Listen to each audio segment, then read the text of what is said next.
May the words of my mouth and the meditations of all our hearts be acceptable to you, O Lord, our rock and our Redeemer. Amen.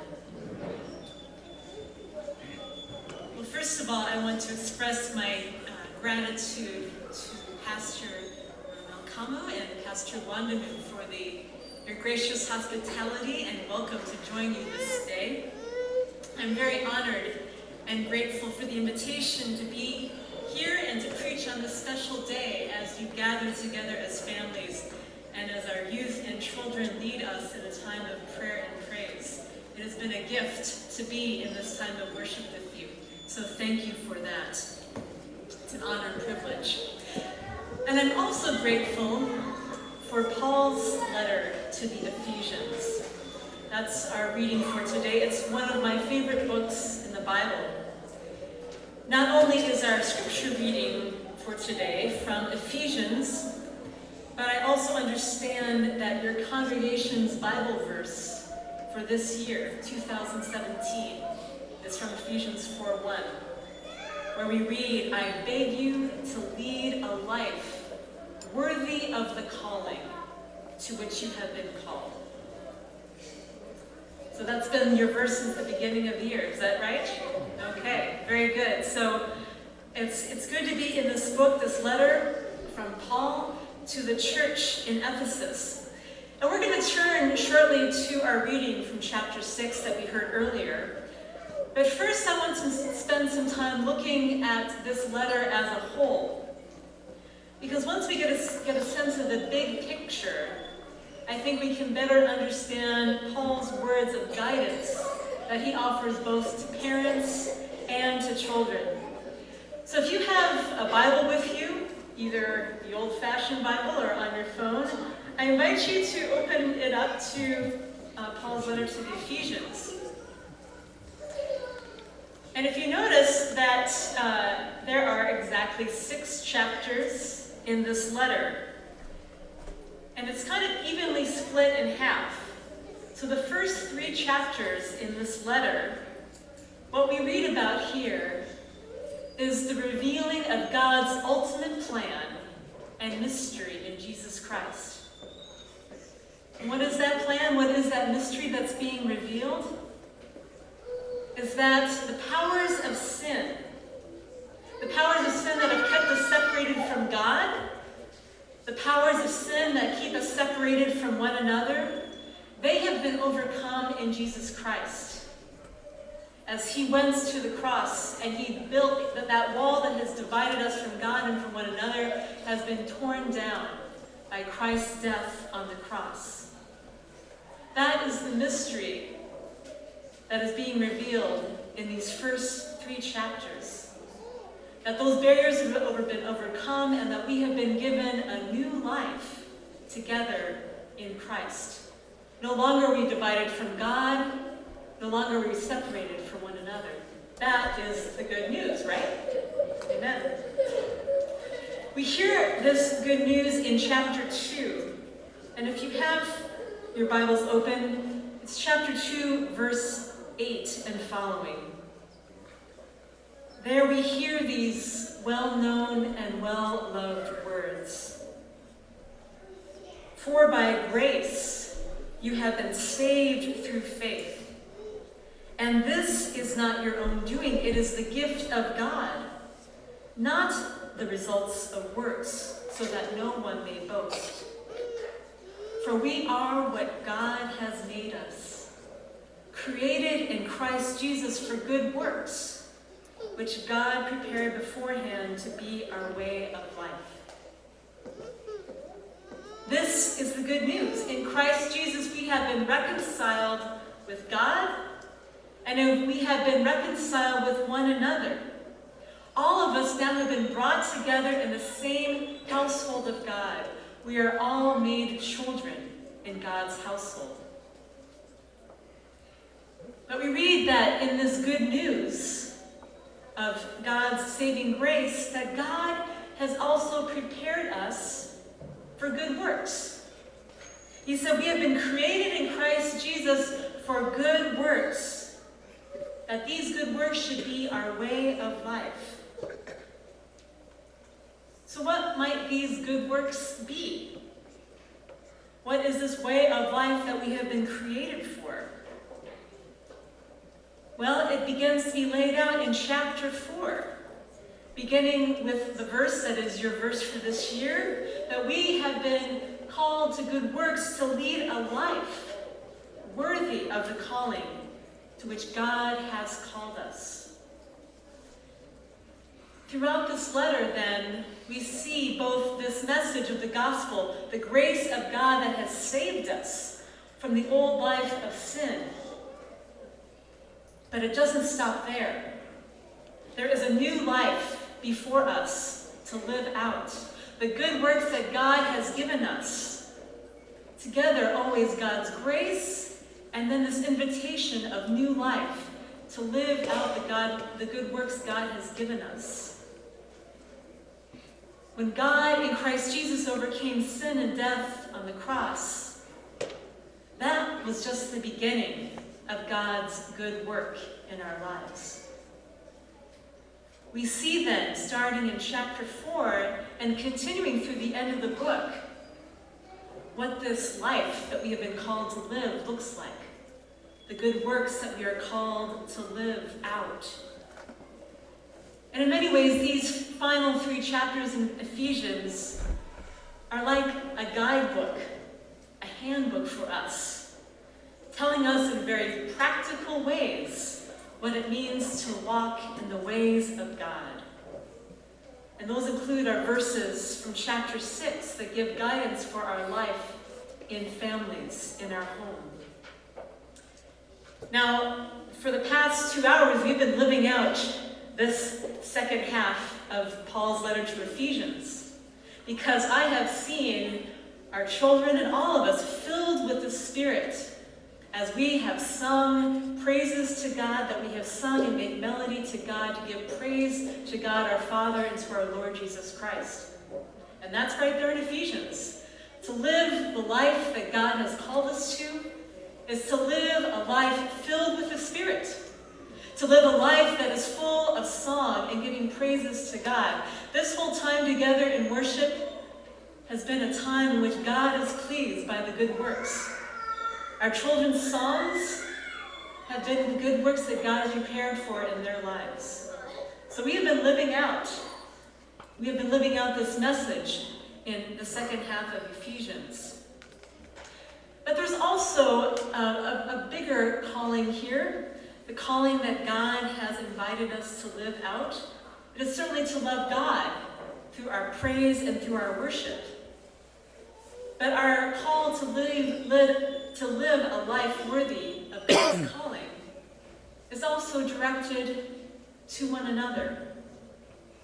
It is to love God with all our heart, soul, and mind, but it is to love our neighbor as ourselves. The call to love and serve our neighbors.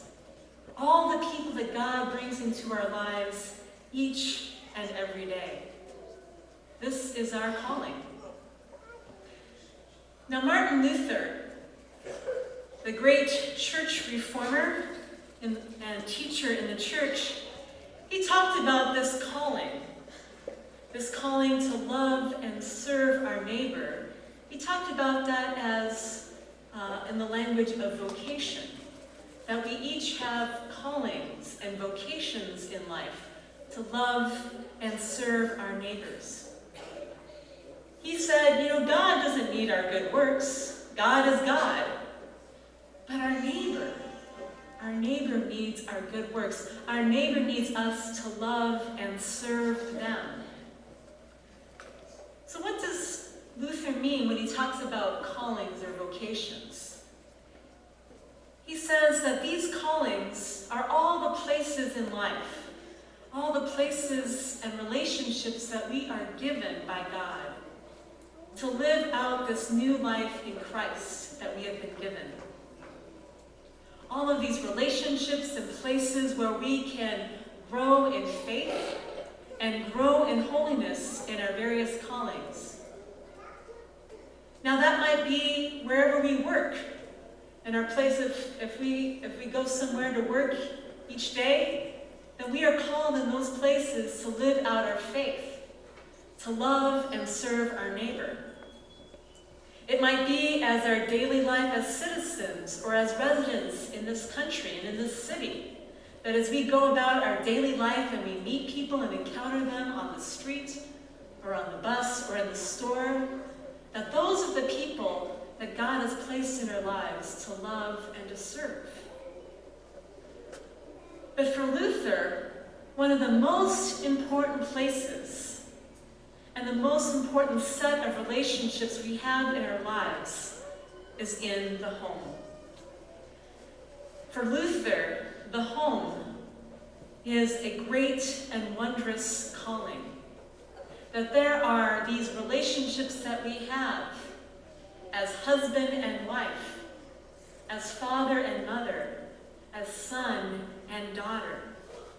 And in these places, in these relationships, in our home, we are called to live out this great calling we've been given by God, to love and serve our neighbor.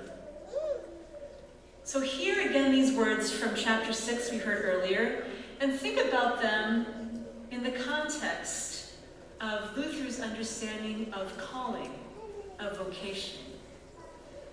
From chapter 6 we hear, "Children, obey your parents in the Lord, for this is right.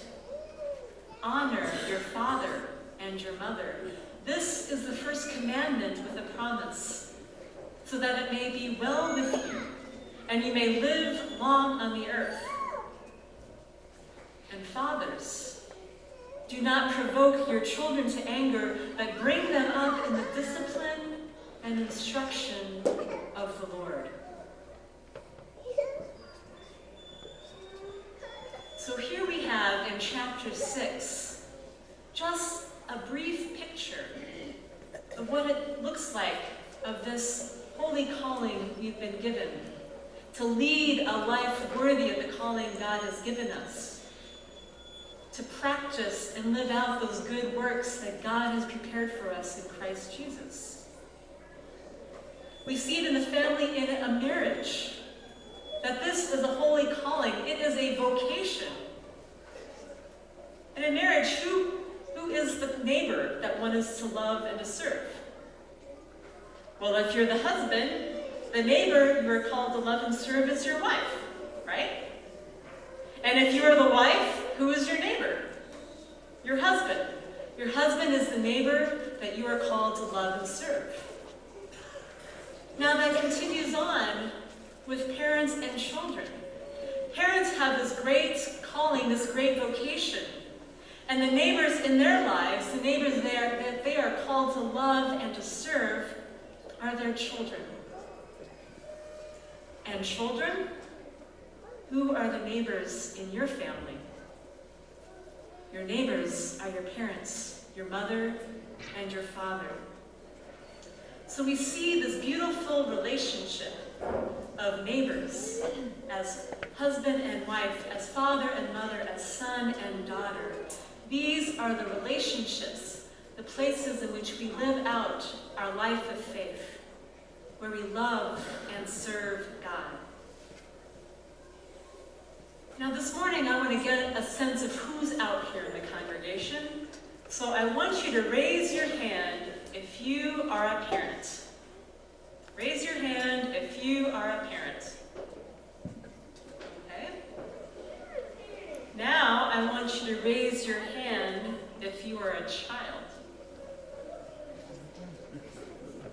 Oh my goodness, I would think, are there people that aren't children out there? Wanda, who are you a child? How many of you have parents? Raise your hand. See, we're all children. We're all children, right? We didn't just land on this earth without parents. This is the thing, is that we are all children, no matter what our age. We might be a newborn baby, or we might be very elderly. We are still a child, right? Because we've all been given parents. the parents that brought us into this world. And so I want to begin to talk about this vocation of being a child, this calling that we have to be a child. Because it is a lifelong calling, no matter if we are young or if we are old. Because even when we become adults, this commandment to love and serve our parents who are our neighbors does not stop. These duties to love and serve our parents, to honor and obey them, continue our whole life long as our parents are alive. But really, as long as we encounter any of our elders in life. They might not be our own parents, but anytime we interact with our elders, we are called out to live, to be faithful children in loving and serving them. Now, this commandment that Paul writes about in chapter 6, to obey your parents and to honor them, this, of course, is one of the 10 Commandments. One of the 10 Commandments that God gave Moses and shared with the people of Israel. So it's our Jewish brothers and sisters who first received this commandment to honor their parents. Now, the Jewish rabbis, they said with this commandment, they said that in many ways this commandment has more to do with adult children honoring their aging parents. That it's less about young children honoring their parents, but it's more about adult children honoring their parents as they grow older. That in this commandment, we are reminded that we have an obligation to provide for our parents, to make sure that they have food and clothing and care as they grow older. And I'm sure many of you have seen this as our elders among us grow older and they are no longer able to take care of themselves in the same way. They might not be able to feed themselves. They might not be able to bathe themselves and care for themselves, or to even move around as they were normally able to do. But that we, the children then, are called to step in and care for them. And when we see a child, an adult child, offer that love and service to an aging parent, it is really a beautiful, tender thing to behold. I know I've seen that in my own family with my husband's father, who has Parkinson's disease. And about a year ago, he had to be put into a care center. And for my husband, he sees his father not the same man who was active, who would go out camping with his family, the man who could be agile and go walking. Now his father is in the care center and needs help with simple things like bathing and eating. And to see my husband speak in tender, loving ways with his father, to see him help him eat, to see him help him move around in the care center, is really a godly and beautiful thing to see. For in that moment, we see an honoring and obeying of one's father, of one's parent. Children, it's our calling through our whole life long to honor our parents. But of course, this commandment is not just for adult children, it's also for the young children. And it's also that commandment to obey. Obey your parents, for this is right. And we're even given a reason why it is important for children to obey their parents. Paul writes, so that it may go well with you. This call to obey one's parents assumes that children are not fully able to figure out right from wrong. They need to be led. They need to be guided along the way. Parents are in that place to help guide their children, to help them see what is good, what is right, and to lead them away from what is wrong and that is not healthy in their lives. Parents, that places a lot of pressure on you, right? Those are important roles to play in your children's life. To make sure that they can tell what is good, to walk in the ways that will lead them to life, and to lead them away from paths that would only lead to their own destruction. Now, the interesting thing about this command to obey one's parents is that it is not unique to Christians. It's not unique to the Jews as well. Certainly it's one of the 10 Commandments, but this sort of understanding that we should obey our parents as children is found throughout many cultures and many religions. So this morning, I want us to ask, well, what is so special about this commandment for us as Christians? This commandment to obey parents, what does it mean for us as followers of Jesus Christ? Well, I told you that Martin Luther had a very high view of the family. He had an especially high view of parents. In fact, he called parents, he said, parents, you are the bishop in the family. You are the priest in your family. You are the apostle in your family. You are in a place of great authority and responsibility. Now, what did he mean by that? If you are the bishop, the priest, the apostle in your family as a parent, then you are called to be about leading your children in the faith at home. That faith is not something that just happens here on Sunday morning when you come to offer your prayers and praise to God, but that faith is also that is something lived out in your homes. That as parents, that you have the responsibility to live out the gospel of Jesus Christ. That your children would come to know and experience this gospel, God's love for them each and every day in your home. So if you're one of those people that raised your hand that you are a parent, then you are given two tasks. You are called to nurture the faith of your children, that they may come to know the God who has created them and the God who loves them in Jesus Christ, a love that will never let them go.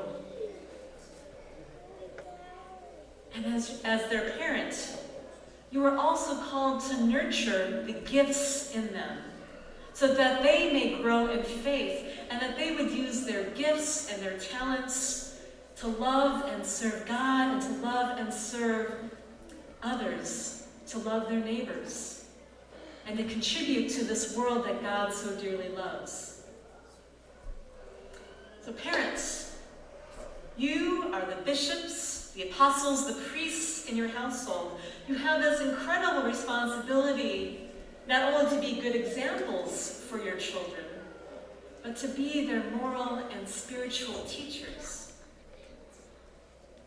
And not only that, but this authority that you have, this role that you have in your children's life, means that you should understand that your example, your actions, can influence not only a child's relationship to other human beings, but that your example, your way of life, influences and shapes their understanding of God. Because as they look at you, they see, in many ways, the face of God. They see God's representative in their own lives, as one placed in their life to love them and to serve them, but to lead them in the paths of the Lord. And that's why we hear this second word, a word of caution in Ephesians. It's spoken to fathers, but I think mothers need to hear this word too. Fathers and mothers, do not provoke your children to anger, but bring them up in the discipline and instruction of the Lord. Or as another translation puts it, take them by the hand and lead them in the way of the Lord. Take them by the hand and lead them in the way of the Lord. Sometimes we think about disciplining children. We think about they've done something wrong, we must punish them. But the aim here, when Paul talks about disciplining children and leading them in the way of the Lord, is not so much about punishment, but rather about leading children to help them become followers and disciples of Christ. It's not just to punish them for doing wrong, but discipline is to be centered on Christ, so that the children may follow in the ways of their Lord, to become disciples. And I think this caution not to provoke our children to anger, and that our discipline should not just be punishment for punishment's sake, but to help them in their walk of faith, that this is a very important word for us to hear. Children are not our property. Children are not our servants, but children are gifts from God. They have been entrusted to us so that they may be led in the way of the Lord. Children are not ultimately our own. They are God's children who are only entrusted to our care. They are created not in our image, but they are created in the image of God. And that means they are worthy of respect and dignity from the day they are born. Sometimes I can imagine for parents, when you see your newborn child, or as they grow up, that you have so many hopes and expectations for them. And perhaps you have certain dreams that you would hope that they live out. And sometimes it's a bit hard for us to kind of step away from our own hopes and dreams and expectations for them, and to allow them to live out who they've been created to be, the way God has created them to be. And not to have them live out our dreams, but for them to live out the dreams God has given them, and to live out the gifts God has given them. Not to impose our own agenda on them, not to try to control them so that they're more like us, but to see them as children of God, and to see them the way God sees them. I have to say that this lesson, this truth, is really coming home for me and for my husband. If you noticed earlier when I asked people to raise their hand if you were a parent, I didn't raise my hand. But right now I feel like I can raise my hand about this far. Because a couple months ago, back in December, my husband and I received word that we have been matched with a brother and a sister in Haiti, the country of Haiti, that we've been matched with this brother and sister for adoption.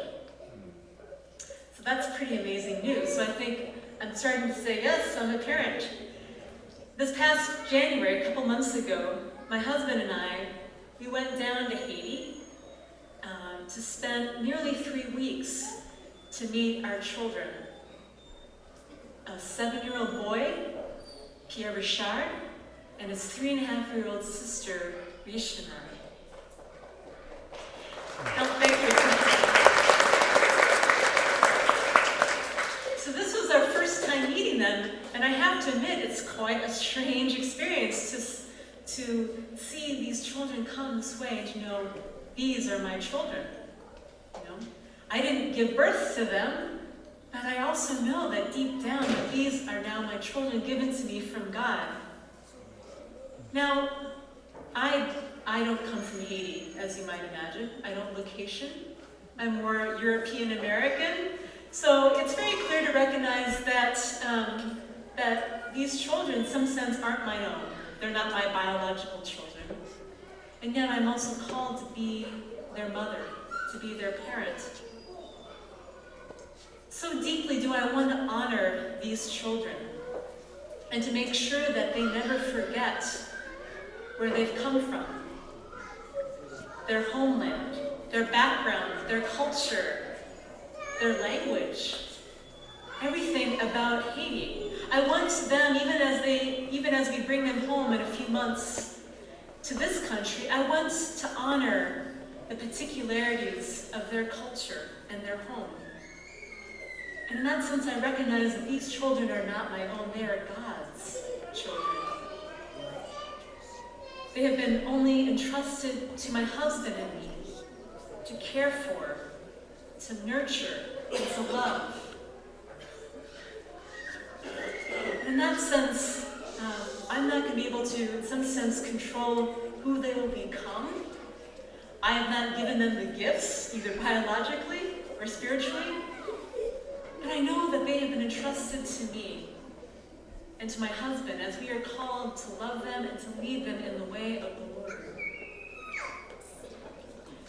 But I also know that as parents, it's not just our loving and serving them, but that these children, have something to teach us.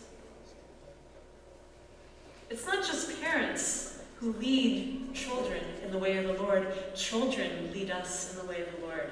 Amen? Our children this morning led us in the way of the Lord through their songs and praise and prayers.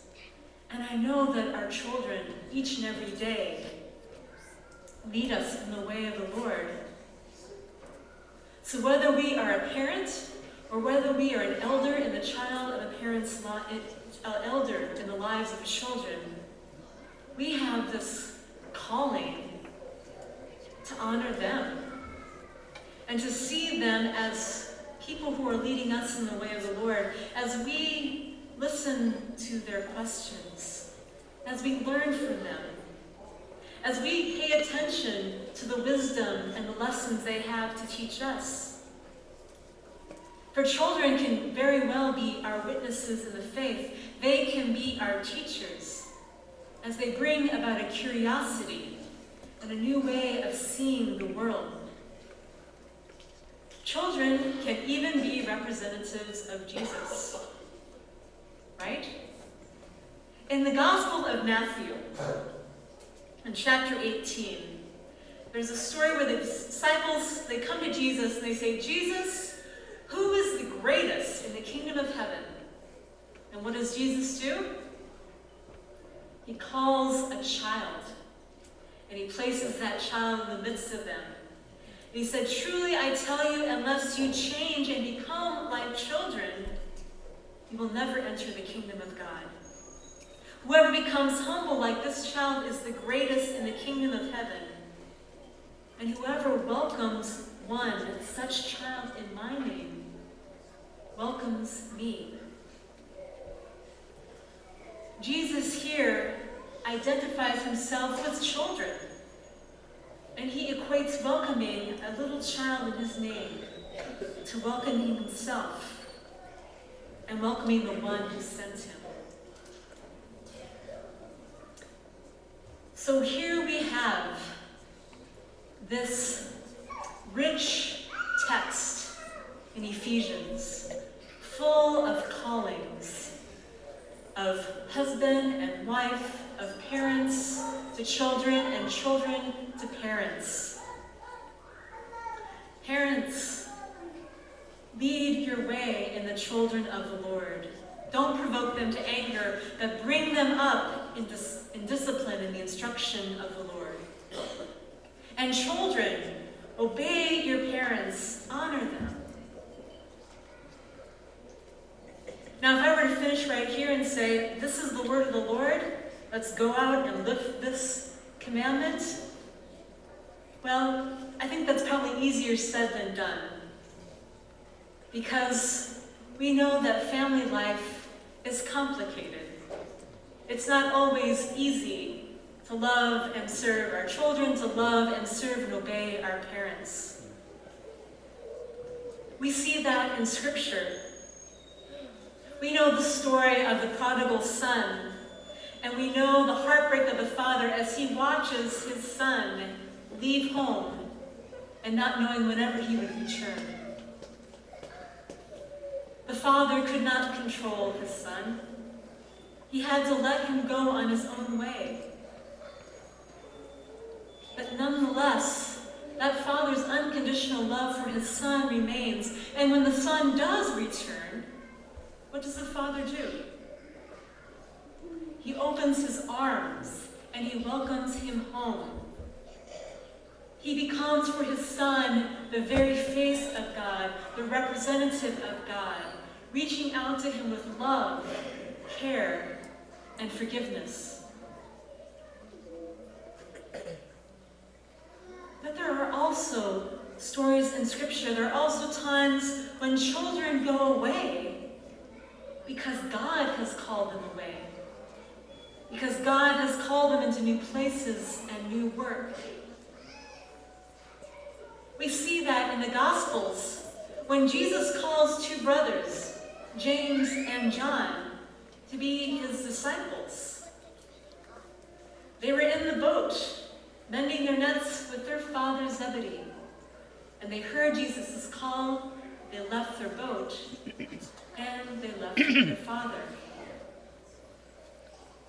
For ultimate loyalty is not to our parents, but it is to God alone. So this word in Ephesians, for children to obey their parents, and for parents not to provoke their children in anger, it's much more complicated in life as we try to live this out. We also know that we don't always love well. We are not perfect parents. We are not perfect children. We can lose our temper with our children, and our children certainly can lose their temper with us. Children don't always honor their parents. They're not always thankful for the sheer fact that they're given a roof over their heads and food on the table and clothing to wear. So how shall we live as parents, as children? How shall we live? How shall we be worthy of the calling that we have been given?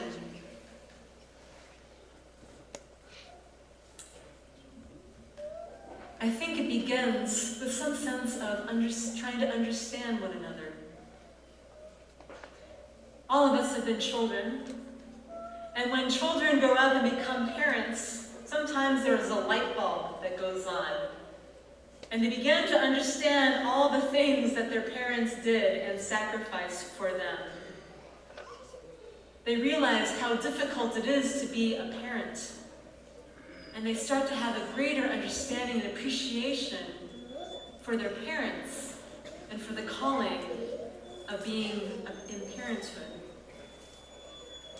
It reminds me of this wise piece of advice that I once came across. It says this: learn to be tender with the young, compassionate with the aged, sympathetic with the striving, and tolerant with the weak and the wrong. For some time in life, you will have been all of these. Sometime in life, you will have been all of these.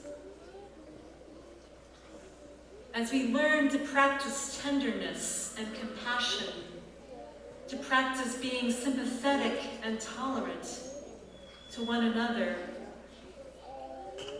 we are beginning to live out the most fundamental calling that we all share. The call not to be a parent or a child, but the call to live in the household of God. For as Paul writes in his letter, we are all adopted. We have all been chosen by God to be God's children, to be placed in the very household of God. And there we learn to practice being kind, being tender-hearted toward one another, forgiving one another as God in Christ has forgiven us. In that sense, we are all children of God, made members of the household of God, all of us saved by grace, who now live in this household, who live under the shelter of God's mercy, forgiveness, and love. Let us pray.